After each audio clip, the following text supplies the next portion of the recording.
नमस्कार दोस्तों। आज हम एक ऐसे विषय पर बात करने जा रहे हैं जो सुनने में तो ईरान के बारे में लगता है, लेकिन असल में ये पूरी दुनिया की जियोपॉलिटिक्स को समझने की कहानी है। पिछले कुछ दिनों से आप देख रहे होंगे कि ईरान में युवा सड़कों पर उतर रहे हैं। सुप्रीम लीडर अयातुल्ला खामेनेई के खिलाफ विरोध प्रदर्शन हो रहे हैं। लोग कह रहे हैं कि हमें आगे बढ़ना है, प्रगति चाहिए, लेकिन ये सरकार हमें पीछे की ओर ले जा रही है। सतह पर देखें तो ये एक आंतरिक मामला लगता है, लेकिन जब आप गहराई में जाएंगे तो पता चलेगा कि इस पूरे खेल के पीछे अमेरिका का हाथ है। और सबसे बड़ी बात, ईरान तो बस एक ट्रेलर है दोस्तों, असली फिल्म कहीं और चल रही है। असली निशाना चाइना है। आज के इस वीडियो में हम आपको पूरा खेल समझाएंगे, एक एक डिटेल में, कि कैसे अमेरिका पूरी दुनिया में एक के बाद एक सरकारें गिरा रहा है और इन सब के पीछे का मकसद क्या है। तो वीडियो को लाइक कीजिए, चैनल को सब्सक्राइब कीजिए और घंटी के बटन को दबाना ना भूलें, ताकि आपको ऐसी जानकारी मिलती रहे। सबसे पहले बात करते हैं कि ये सब शुरू कहां से हुआ। अगर हम पीछे जाएं तो याद कीजिए, अक्टूबर 2023 में इजराइल पर हमास का हमला हुआ था। उस समय भी ये खबरें आई थीं कि हमास या ईरान में इतनी क्षमता नहीं है कि वे इजराइल के आयरन डोम जैसी एडवांस डिफेंस सिस्टम को भेज सकें। तो फिर कैसे हुआ ये हमला? रिपोर्ट्स के अनुसार उस हमले में चाइनीज इक्विपमेंट्स का इस्तेमाल किया गया था और चाइना का बैकिंग था। ये पहला सुराग था जो हमें मिला कि इस पूरे खेल में चाइना भी शामिल है। लेकिन ये कहानी यहीं खत्म नहीं होती, बल्कि यहाँ से शुरू होती है। अब बात करते हैं कि ये सिलसिला कब से चल रहा है। आपको अरब स्प्रिंग याद है? 2010-11 में मिडिल ईस्ट और नॉर्थ अफ्रीका में एक के बाद एक सरकारें गिरी। ट्यूनीशिया, मिस्र, लिबिया, सीरिया, सभी जगह विरोध प्रदर्शन हुए और सरकारें बदली। उस समय पश्चिमी मीडिया ने इसे लोकतंत्र की जीत बताया था, लेकिन असलियत कुछ और थी। इन सभी देशों में जो सरकारें गिरीं, वे या तो रूस समर्थित थीं, या चाइना समर्थित थीं, या ईरान के करीब थीं। लिबिया के कर्नल मोहम्मद गद्दाफी को याद कीजिए, वो पश्चिम के खिलाफ थे और अपनी स्वतंत्र विदेश नीति चलाते थे। उनका अंत कैसे हुआ, ये सबको पता है। ये सब संयोग नहीं था दोस्तों, ये एक सुनियोजित रणनीति थी। अब आते हैं हाल के उदाहरणों पर। बांग्लादेश में क्या हुआ? 2024 में शेख हसीना की सरकार गिर गई। क्यों? क्योंकि उन्होंने अमेरिका को सेंट मार्टिन आइलैंड पर बेस बनाने की इजाजत देने से मना कर दिया था और चाइना के साथ अच्छे संबंध बनाए रखने पर जोर दिया था। चाइना बांग्लादेश में बड़े इन्वेस्टमेंट कर रहा था, पोर्ट्स बना रहा था, इंफ्रास्ट्रक्चर प्रोजेक्ट्स चला रहा था। ये अमेरिका को पसंद नहीं आया और फिर अचानक वहां युवाओं का विरोध प्रदर्शन शुरू हो गया। हिंसा भड़की और शेख हसीना को देश छोड़कर भागना पड़ा। अब बांग्लादेश में जो नई सरकार है वो किसके करीब है, ये समय ही बताएगा, लेकिन इशारे साफ हैं। इसी तरह म्यांमार को देखिए, वहां मिलिट्री जुंटा का शासन है जो चाइना के करीब है। चाइना म्यांमार को खुलकर हथियार और समर्थन दे रहा है, क्योंकि म्यांमार चाइना के लिए बहुत महत्वपूर्ण है। चाइना अपनी one belt one road initiative के तहत म्यांमार के रास्ते हिंद महासागर तक पहुंचना चाहता है। उसने वहां चाइना म्यांमार इकोनॉमिक कॉरिडोर बनाया है, जो यूनान प्रांत से शुरू होकर म्यांमार के क्योक फ्यू पोर्ट तक जाता है। ये चाइना के लिए बहुत महत्वपूर्ण है, क्योंकि इससे उसे मलक्का स्ट्रेट से बचने का रास्ता मिलता है। लेकिन अमेरिका की CIA क्या कर रही है? वो आंग सान सू की और विद्रोही ग्रुप्स को समर्थन दे रही है, ताकि म्यांमार में अस्थिरता बनी रहे और चाइना की योजनाओं को नुकसान पहुंचे। श्रीलंका का उदाहरण भी बहुत दिलचस्प है। 2022 में वहां इकोनॉमिक क्राइसिस आई, लोग सड़कों पर उतरे, राष्ट्रपति को देश छोड़कर भागना पड़ा। लेकिन ये क्राइसिस अचानक नहीं आई थी। श्रीलंका ने चाइना से भारी कर्ज लेकर हम्बनटोटा पोर्ट बनवाया था। जब वो कर्ज चुका नहीं पाया तो पोर्ट 99 साल के लीज पर चाइना को देना पड़ा। ये पोर्ट हिंद महासागर में स्ट्रेटेजिक लोकेशन पर है और चाइना के लिए बहुत महत्वपूर्ण है। लेकिन क्राइसिस के बाद श्रीलंका में जो नई सरकार आई है, वो चाइना से दूरी बनाने लगी है। फिर से नुकसान चाइना का। पाकिस्तान की बात करें तो वहां चाइना ने चाइना पाकिस्तान इकोनॉमिक कॉरिडोर यानी सीपेक में अरबों डॉलर का निवेश किया है। लेकिन अब अमेरिका पाकिस्तान को अपने पाले में लाने की कोशिश कर रहा है। पाकिस्तान की इकोनॉमी पहले से ही बर्बाद हो चुकी है, IMF के कर्ज में डूबा है। ऐसे में अगर अमेरिका थोड़ी मदद का हाथ बढ़ाएगा तो पाकिस्तान को मानना पड़ेगा, और अगर पाकिस्तान अमेरिका के करीब आया तो सीपेक प्रोजेक्ट को झटका लगेगा, जो फिर से चाइना के लिए बड़ा नुकसान होगा। अब वेनेजुएला की बात करते हैं। डोनाल्ड ट्रंप ने वेनेजुएला को लेकर बहुत सख्त रुख अपनाया है, सैंक्शंस लगाए हैं, दबाव बनाया है।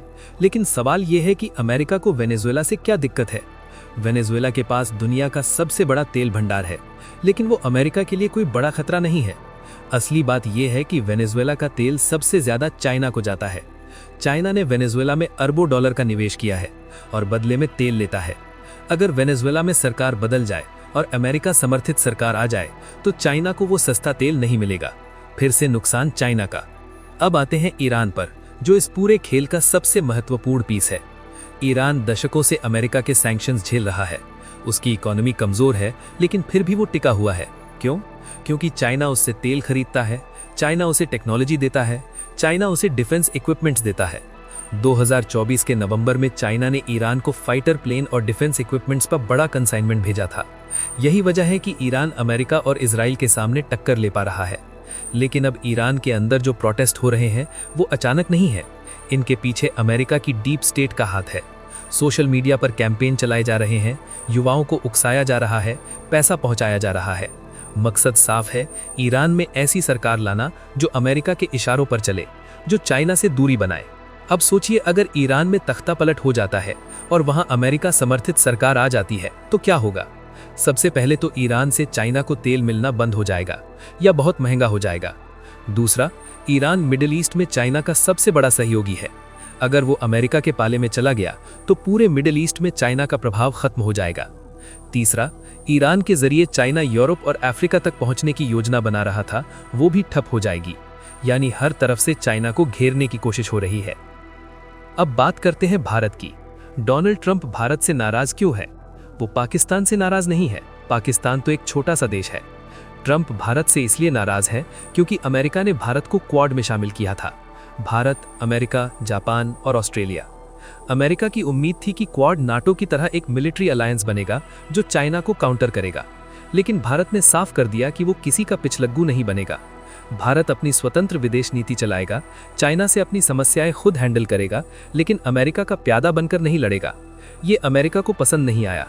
अमेरिका चाहता था कि भारत पूरी तरह से उसके साथ खड़ा हो और चाइना के खिलाफ आक्रामक रुख अपनाए, लेकिन भारत ने संतुलित नीति अपनाई, जो एक परिपक्व लोकतंत्र का लक्षण है। अब आपके मन में सवाल आ रहा होगा कि अमेरिका ये सब क्यों कर रहा है? दोस्तों, जियोपॉलिटिक्स में ये एक पुराना खेल है।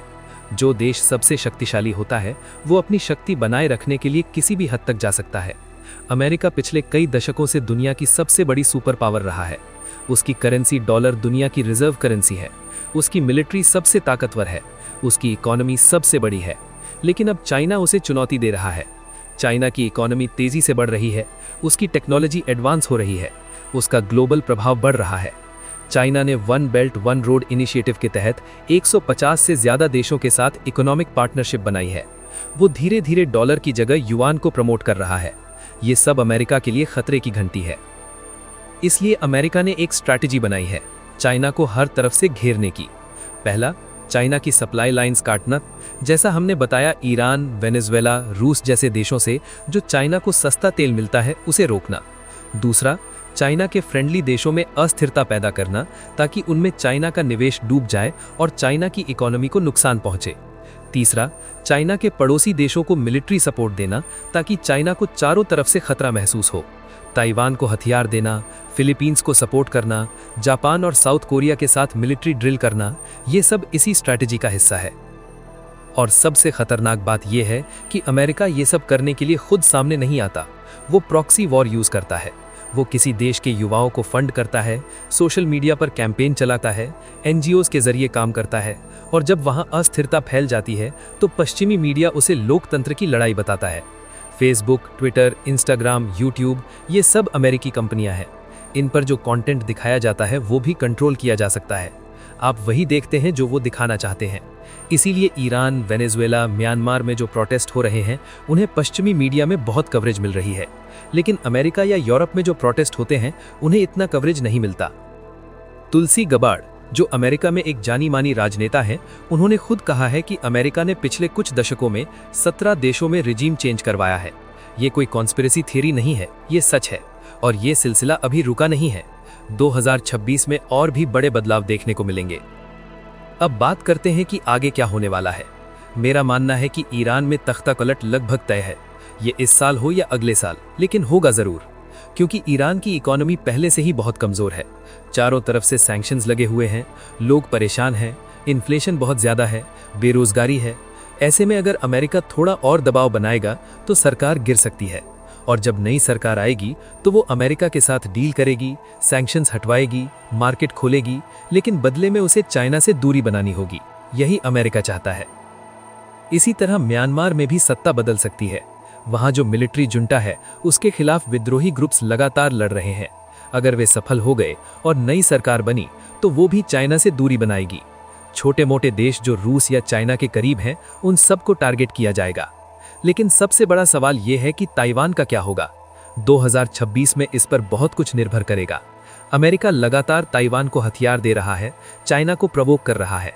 चाइना कोशिश कर रहा है कि जंग ना हो, लेकिन अमेरिका चाहता है कि चाइना कोई गलती करे ताकि उसे सबक सिखाया जा सके। ये एक बहुत खतरनाक गेम है और इसके परिणाम पूरी दुनिया के लिए भयानक हो सकते हैं। तो दोस्तों, ये था पूरा खेल।